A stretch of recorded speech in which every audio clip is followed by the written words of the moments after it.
Yo guys, Theo here, Uncommon Sense. So, I call this video Snake Diet Cut for Bodybuilding, meaning using prolonged fasting, not eating anything for at least 24 hours, I think it has to be, count as a prolonged fast, to lose weight as someone who trains, for bodybuilding, building weight training for building muscle and creating a nice physique. Well, that's just the best way I could summarize it in the title. It isn't necessarily that.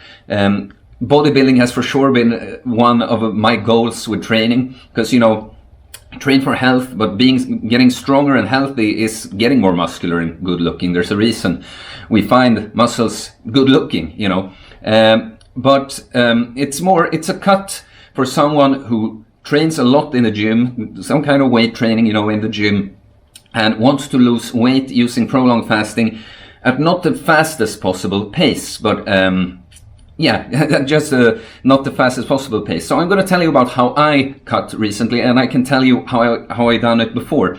Last summer, I did, after a bulking phase, I did do as an aggressive of a cut that I could with prolonged fasting without, just not eating for like weeks and probably losing a bit of muscle in the end. I can summarize it for you.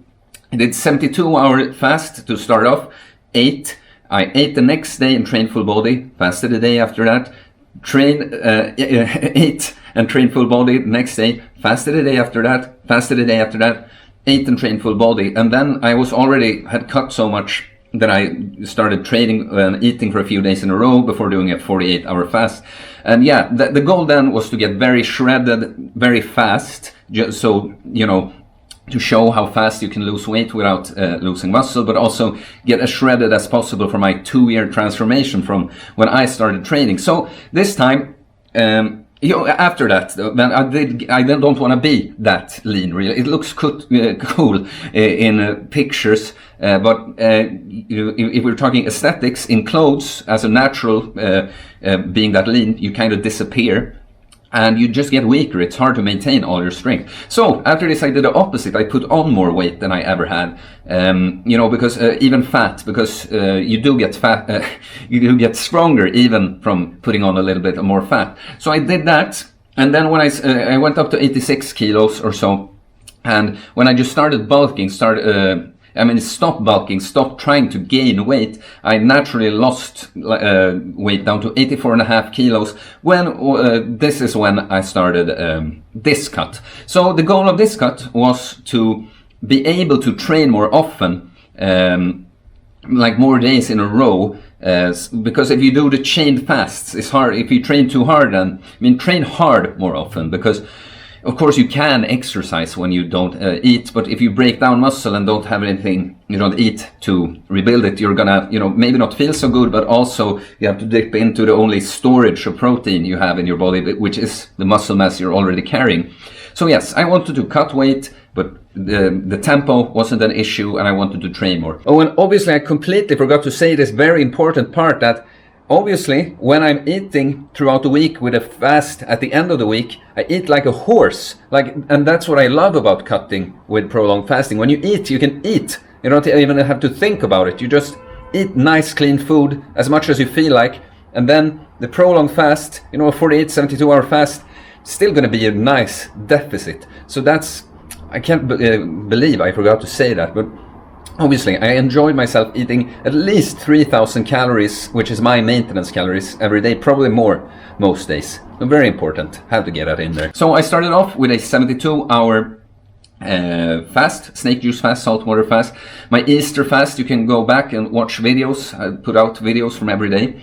And then, if you can split in your body, how you train when you weight train. You don't always train full body, you might do a body part split. And so this is what I came up with, to put a fast at the end of the week. Basically, push-pull legs. That's when you push is when you train chest, shoulders, triceps. Pull, back and biceps. Legs is legs.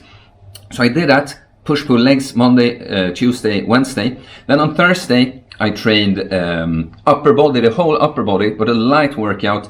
And on Friday, a light leg workout. And this is, again, because I've learned from experience that you don't want to go into a fast right after having trained hard, because again, you don't have anything to rebuild what you broke down in the gym then. So after my first 72-hour fast, I did this push-pull legs Monday, Tuesday, Wednesday, upper body, lower body, and then I did a 48-hour fast. And then I was going to do the same. I started doing the push-pull legs, but on Wednesday I actually hurt my back deadlifting. I would probably have done another 48-hour fast.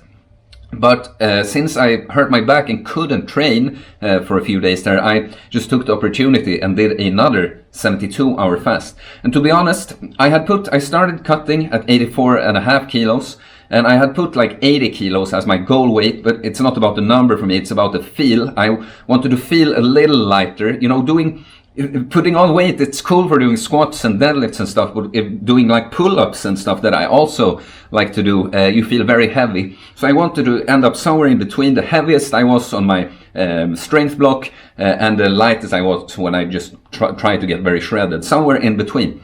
And to be honest, after this three fasts, a 72-hour fast, 48-hour fast, 72-hour fast, I was pretty much happy. I weighed 81.5 kilos, and I liked how I felt and looked. But then I came up with this thing that I was going to do a 3-day dry fast to quit nicotine. If you're a new viewer, no smoking, but I've used snus you put under the lip. Not as dangerous, but also something I don't want to be addicted to.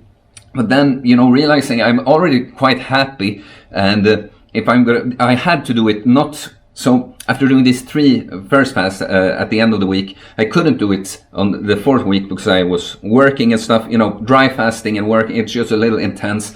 I wanted to do it the next week when I could get 3 days off. So I actually just kind of tried to maintain or even put on a little bit of weight, because you lose more weight doing a dry fast. Then I did my dry fast, and yeah, to be honest, I'm not sure where my weight ended up now, but I don't, as that wasn't the goal, I don't care. But so I'm gonna show you some pictures from it here. I guess I pull away. Does it look better here? Yeah. Well, you know, I'm sorry about the pictures.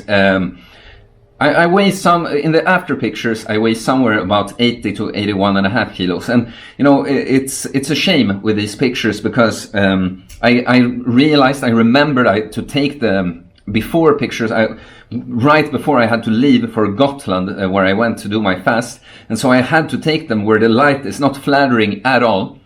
And you know, I don't really care about that. I guess it's good that you don't get any, you know, exaggerated fitness industry pictures that you often get, but the difference doesn't show as much, but it does show. So I'm just gonna let them roll here. It probably already started rolling here. As you can see, it's a lot on the lower abdomen that you can see here that is just more defined.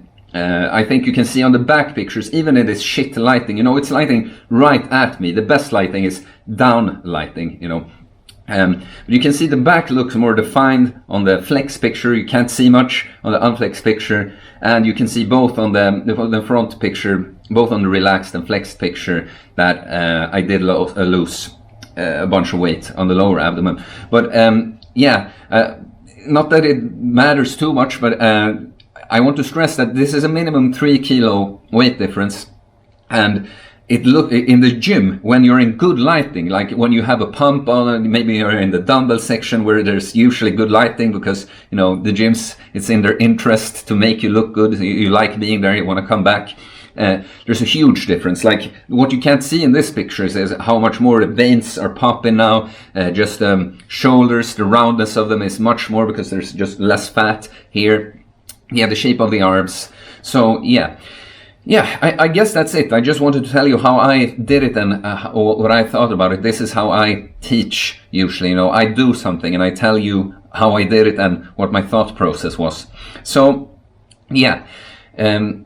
Yeah, it's just a strategy when you don't, because it is a little intense. If you train hard or if you work and stuff, it is a little intense to do what I did last summer, like 72-hour fast, 48-hour fast, 60-hour fast, another 40, you know, chain it like that. So I just think if you're fine with doing it at a slower tempo, or if you just want to be able to train more often, it's a good idea to put your training and eating hard at the start of the week, deload a little bit, train a little easy, and then put a fast at the end of the week. And of course, you don't have to do it at the end of the week. Like someone actually asked me, why do you do it on the weekend and not like fast at the start of the week? Well, it's both because I don't have to work as much on the weekend, but also I don't really do anything. Like, I don't go out drinking and eating candy and shit food, you know, just because it's the weekend. And I can hang out with people fasting. I don't mind. You know, some people think it's a little boring, of course, that you're not eating, but I have friends that are used to me fasting. So that's that, basically.